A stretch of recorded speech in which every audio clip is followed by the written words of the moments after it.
Well, good morning. Guess where? By the river.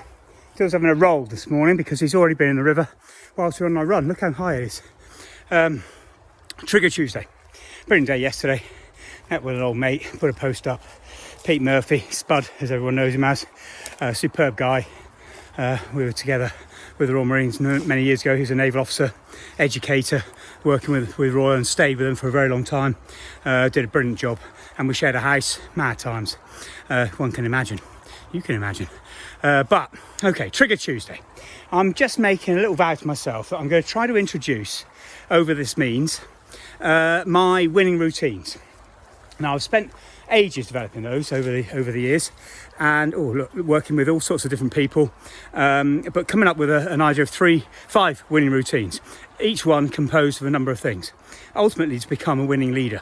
A leader, a person who wins the confidence, the trust, the respect, earns it, wins it from the people he has the privilege to lead, or she has the privilege to lead.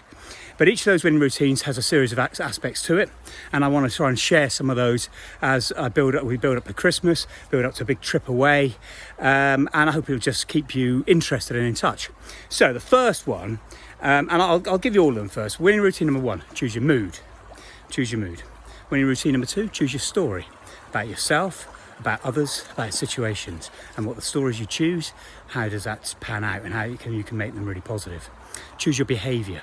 Winning routine number 3. Number 4, choose your energy and your impact. Your choice on how you want to connect and build impact with people.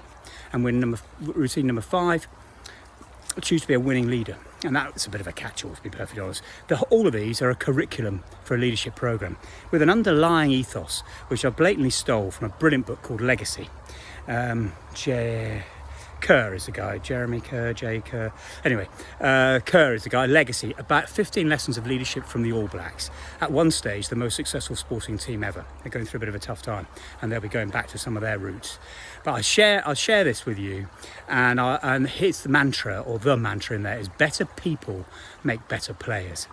And to be frank, we can extend that broadly in our lives. Better people make better husbands, make better work colleagues, make better leaders, make better people, and that's what we're about.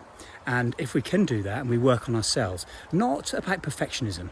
Perfectionism is about what other people think of you, or what you want them to think they think of you. Whereas actually working on yourself with an honest effort to try and be a better person is for you. And it builds you. It builds your confidence, builds your energy. It builds your ability to work with other people much more effectively. So, better people make better leaders.